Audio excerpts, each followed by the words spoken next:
Hello, I'm Dr. Keon West from the Institute of Psychological Sciences at the University of Leeds, and I'm here to talk to you about the importance of statistics. It's very rare that statistics happens to be anyone's favorite part of studying psychology, or any other science for that matter. Statistics can be complicated, they can be confusing, they can be difficult, and often they're just not that interesting, at least not for many of our students. But statistics are still very important, and I'm going to try and explain to you why they're very important and why they're in fact essential to conducting this kind of scientific investigation. Suppose you had a question. Any kind of question would do. Let's say that you wanted to know whether or not men were taller than women. How would you go about figuring that out? Now, the immediate thing would be to say, well, I could go out and measure the height of a man and then measure the height of a woman and see if the man is taller than the woman. And if that works, then you could say that men are taller than women, right? Well, no, wrong. Because there's many reasons why that's a very bad way of handling it. You could measure a particularly tall man and a particularly short woman. So you could, in this instance, find that one man is taller than one woman. But if you had measured two other randomly selected people, it's possible that you would have found that the woman was taller than the man. And then you'd have a different result. Okay, then you'd say, what do we do in this case? Maybe we should measure multiple people. You could go around measuring groups of men and groups of women, and then you could compare them. But how would you do that? Would you tick a box every time a man was taller than a woman and tick another every time a woman was taller than a man? And then I guarantee you, even if you went through a very rigorous system of measuring people, if you gather any two groups of people together, even randomly selected, you will find that their heights are different, because human beings vary in height. And so what you need to know is this difference in height a real difference, or just an illusory random difference that happens to crop up? Let's say you had another question. Do students who study more do better at exams? We're not assuming any direction. We're just looking. Do students who study more do better at exams? How would you check that? You could find one student, and you could say, well, this student, she studies very hard, but she doesn't do particularly well. And maybe you find another random student, and he studies very little, but he does very well at his exams. Should you then conclude that, well, clearly studying actually doesn't do much for your exams or doesn't make much of a difference? Well, of course you can't, because if you had selected two other students quite at random, then you might have found that actually this student studies very little and does very poorly, and the other student, why, she studies a lot and does very well. But even then, we're not sure. We can't tell if this is random or if it's fluctuating, or if it's a real thing that actually is emerging from the data. You could measure a bunch of people, a number of students, but how many would be enough? And how much of a relationship would be enough? You could plot them on a graph, as I've done, and you would see that the students are moving from those who study very little and get very bad grades to those who study very much and get very good grades. So it looks like something is going on. But at what point can we declare that, yes, we've decided this is a real relationship and not just something that looks like a relationship? I'll ask you two more questions that are a bit more complicated and not as easily visually represented. One would be, how would you check whether exercise predicted exam results? This is not just whether there's a relationship between exercising and getting good grades. This is whether one variable predicts the other or explains the variance in the other. Or an even more complicated question, what if you wanted to know how exercising and going to parties influence exam results together? That's a bit of a tricky one to visualize, because it could just be that exercise predicts better grades and partying predicts better grades. Or they could interact with each other in some way, so that one predicts more and one predicts less, and that they balance each other out in some places and actually make each other stronger in other places. This is a very complicated question, and it's not that straightforward to get it into our heads, and it's definitely not that straightforward to check by simply putting data points on a graph. So if you have all these questions, you have some very specific questions about the data that you need to have answered before you can decide whether or not any of these relationships are real and whether or not any of these relationships are meaningful. You have questions like, how many data points do you need? At what point do you stop thinking it's just a fluke or random fluctuation and decide that it's an actual, stable difference that's emerging in the data? And how can you measure whether or not relationships between variables are strong or weak, and whether they go in one direction or in another direction? And if you understand the importance of getting these answers from the data, then you've understood the importance of statistics, because statistics is how we answer these questions. Statistics allow us to decide whether measured differences are meaningful or whether they're just due to chance or the way we measured it. Statistics help us to decide whether relationships are real or whether these relationships are just illusory. They help us decide whether one variable predicts another, or whether it's smarter to say that the relationship goes in the other direction. And they also help us decide how multiple variables predict each other at once. This gets increasingly complicated as you go up the levels, but I will run through two examples to help us understand what we're doing with statistics and how psychologists in particular choose which relationships to look at and which ones to decide were just due to chance. So let's go back to our original question. Are men generally taller than women? We know that not all men are taller than all women. We know that some women are taller than some men. But we can measure overall the height of men and women. The way that we do this is probably something you would recognize from taking classes earlier in high school or at A-levels. You'd calculate the mean of the height of the men and the height of the women. That's incredibly straightforward. To get the mean height of men, you simply add together all the heights of the men, and you divide it by the number of men that you counted.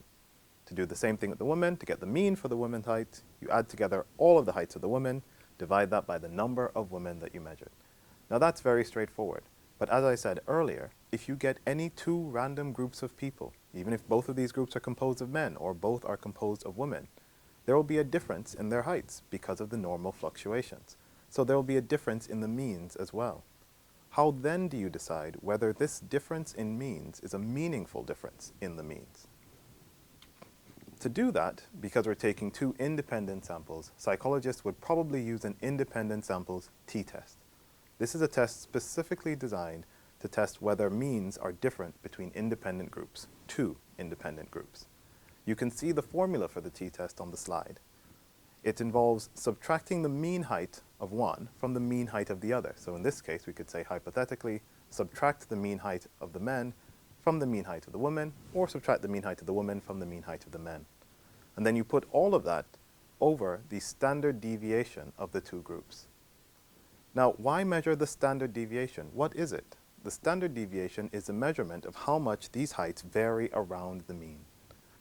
So it's a measurement of the variance within the groups. And you always divide the variance between the groups, which is what we have on the top, with the variance within the groups, which is what we have on the bottom. And in general, if you find that the variance between the groups is large and the variance within the groups is small, then you say that you have a meaningful difference. But we're still not done. We have a t-value, and that's a good value. Now we have a good idea of whether or not this variance means something, but we still don't have a cutoff point. We still have no way of deciding this much is significant for us and this much is not significant for us. This much we'll ignore. Psychologists have chosen a point, and in order to get to that point, you need to calculate the p-value or to find the p-value.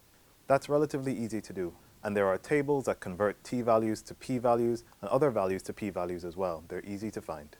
All you have to do is take the t-value and find the corresponding p-value. And once you do that, then you can decide, is it significant or is it not significant? Psychologists have chosen a cutoff point. For us, the cutoff point is p equals 0.05. To understand the meaning of that point, you need to understand what the p-value actually represents. The p-value represents the likelihood of finding that difference if, in fact, there were no real differences. If it was just by chance and you measured two groups randomly, how often would you find a difference that was that big? How often would you find that the variance between was bigger than the variance within to that extent? We've chosen 1 in 20, or 0.05, as our cutoff point. Now we know that's not perfect, and we know it's a bit arbitrary. Maybe something that would only happen once every 19 times would still be interesting, and we account for that. And something that would only happen once every 10,000 times is clearly much more interesting to people. But it's still a point, and we had to pick one, so we went for p equals 0.05. If then, having calculated the means, and the t-value, and the p-value, you then find that there's a reasonable difference between the heights of the men and the women, and that p-value is smaller than 0.05, at that point as a psychologist you would say, we've concluded that in this study, at least, the men were taller than the women. Let's try another one. Do students who study more do better at exams? This time we have to calculate a different statistic because we're not trying to figure out if the differences are bigger between the groups than within the groups. This time we're trying to figure out if variables co-vary, if they travel together, if an increase in one corresponds to an increase in the other, or if by contrast an increase in one corresponds to a decrease in the other. In this we're assuming that an increase in one corresponds to an increase in the other, that studying and getting good exam grades go together, and we can see the relationship graphically. But to calculate it, we need to calculate what we call the Pearson's R. This formula that I've shown is a bit of a simplified formula for it. It's simplified specifically in that we're assuming that we're using populations rather than samples. But that's fine, because it still gives the measure, or still gives the overall idea of what it is that we're doing. We're measuring the covariance at the top. That's the covariance of x and y, x being one variable and the other variable, let's say studying and exam grades. And underneath them, we have the standard deviations of x and y, the way that they deviate from their particular means. So what we're looking at again is the variance between them. We're looking at how much they vary together, and the variance within them, how much they vary individually, whether they just vary. And if that white noise at the bottom is bigger than the covariance at the top, we say it's not a meaningful relationship. But if the covariance at the top is bigger than the white noise at the bottom, then we say it is a meaningful relationship. And again, as with the t-value, you need to then translate that r-score into a p-score. And if that p-score is less than 0.05, you can say this is a meaningful relationship. Furthermore, if you have an r-score, the bigger the r-score, the stronger you know the correlation is. Correlations can only vary between 1 and -1. 0 meaning no correlation at all, 1 meaning a perfect positive correlation, meaning that as one goes up, the other one goes up exactly as it goes up, and -1 being a perfect negative correlation. As one goes up, the other goes down in exactly the same kind of way. So that's how you calculate whether or not one variable is related to another variable. The other two questions, I'm not going to go into the specific statistics of them, because these statistics get a bit longer and much more complicated. But it's the same basic idea. You measure the variance that happens between, and you divide it by the variance that happens within. And if you want to calculate a regression weight, you're looking at whether exercise, for example, predicts exam results. Then you specifically look at the weight, the regression weight of one variable predicting the other. You look at the p-value, you decide if it's significant, and then you look at what we'd call the beta to decide how strong that relationship is. For the other one, the much more complicated question, how do exercise and parties together predict exam results, in which one could be going up and the other could be going down and they could be interacting? We have to do an analysis of variance, which is insanely more complicated but adds up to more or less the same thing. And this will allow us to see whether both have positive effects, whether both have negative effects, whether one only has a positive effect when the other one isn't taken into account. That's what we call an interaction. This gets really interesting, and for us, it's kind of exciting. And this is how statistics help us figure out any number of variables. In another way that I won't even put up on a slide, because it's much more complicated, it's called structural equation modeling. We can simultaneously calculate the relationships between many different variables at once. You can have tens or hundreds, if you're particularly crazy, of variables in one particular equation. You put them all together, you could see, does this predict that while that one is predicting this? We think that's cool. Hopefully you do too.